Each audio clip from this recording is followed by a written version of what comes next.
Kidlat News Updates. Mga balita ngayon, security guard patay matapos pagbabarilin sa Cotabato City. 4 na Koreano huli sa illegal online gambling raid sa Cebu City. Sa anibersaryo ng pag-aresto kay Duterte, mga pamilya ng EJK victims nag-alay ng panalangin. VP Sara dumalo sa misa sa Davao. Ako po si Cesar Soriano para ihatid ang nangungunang mga balita sa buong kapuluan ngayon.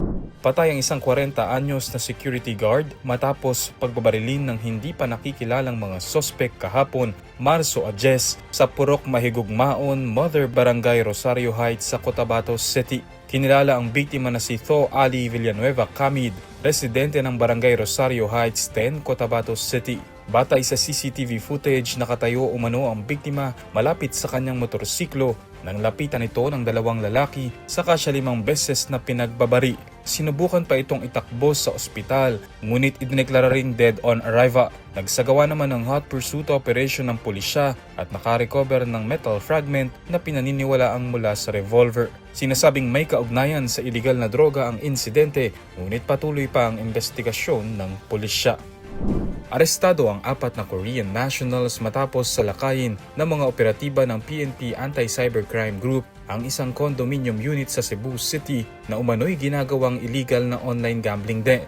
Ayon kay PNP ACG Director Brigadier General Wilson Asueta ngayong araw, nagsagawa ng surveillance at cyber patrolling ang kanilang mga tauhan matapos makatanggap ng impormasyon mula sa concerned citizens na may mga dayuhang sangkot sa illegal na online gambling sa lugar.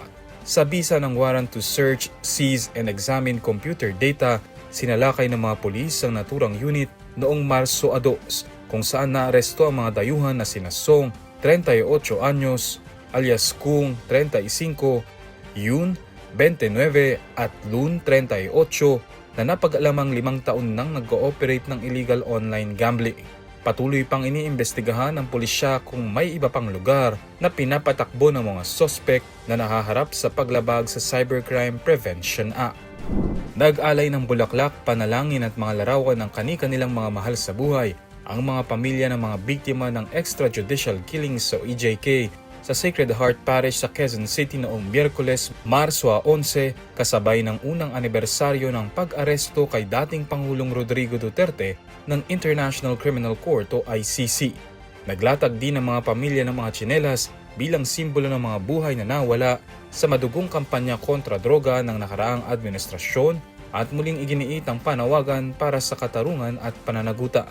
Samantala, dumalo si Vice President Sara Duterte sa isang misa sa San Pedro Cathedral sa Davao City alas 12 ng tanghali upang ipanalangin ang ligtas na pagpapauwi sa dating Pangulo at ipahayag ang suporta ng pamilya at mga taga-suporta.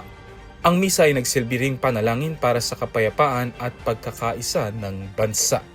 Para sa Kidlat News Channel, ako si Renzo Lenon, nag-uula.